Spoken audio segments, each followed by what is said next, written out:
This is Sarah. And this is Ava. And we are here live at the Emancipation Park, located in the 3rd Ward of Houston, Texas. Houston is home to many historical sites related to Black history, and Emancipation Park certainly has an interesting past.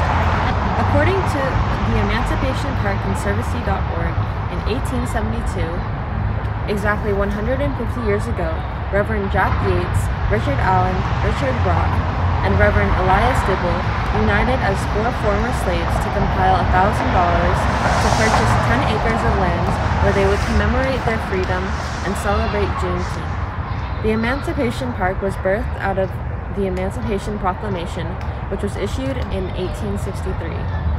Texas and other Confederate states refused to agree to this. On June 19th in 1865, the state governments were forced to comply, and slavery was put to an end.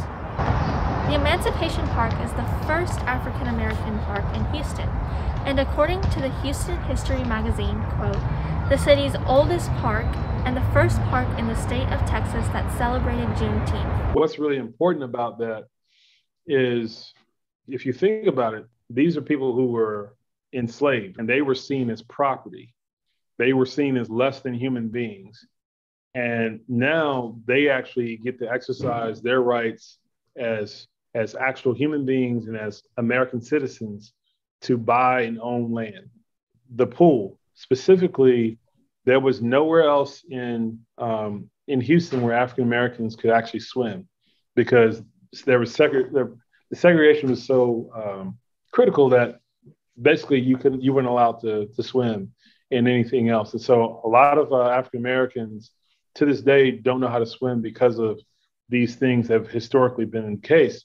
But Emancipation Park had a pool, and that pool was vital to the African Americans in Houston learning how to swim.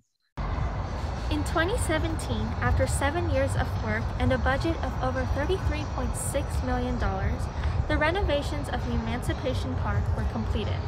Ms. Teri Canada and Mr. Edwin Harris, the leading architects, discussed how the purpose of taking on this project was to revive the area and build the surrounding community.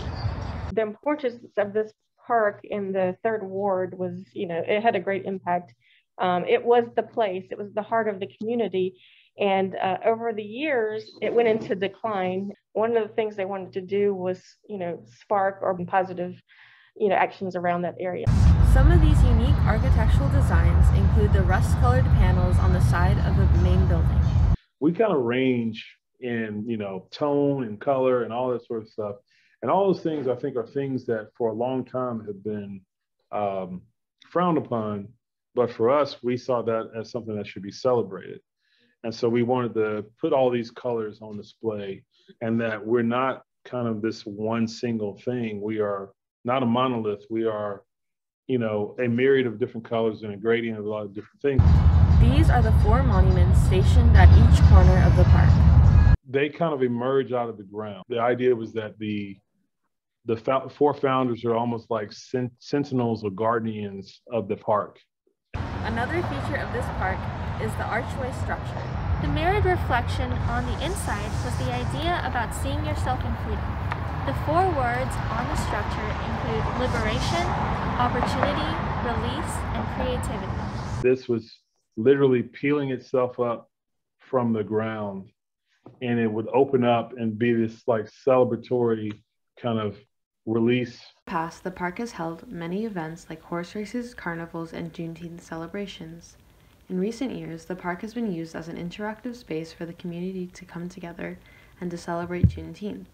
We talked to Mr. Chavis, a resident of the area, about his thoughts on the park.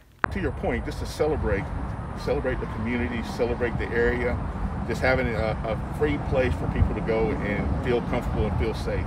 So it's awesome to have that here in the neighborhood.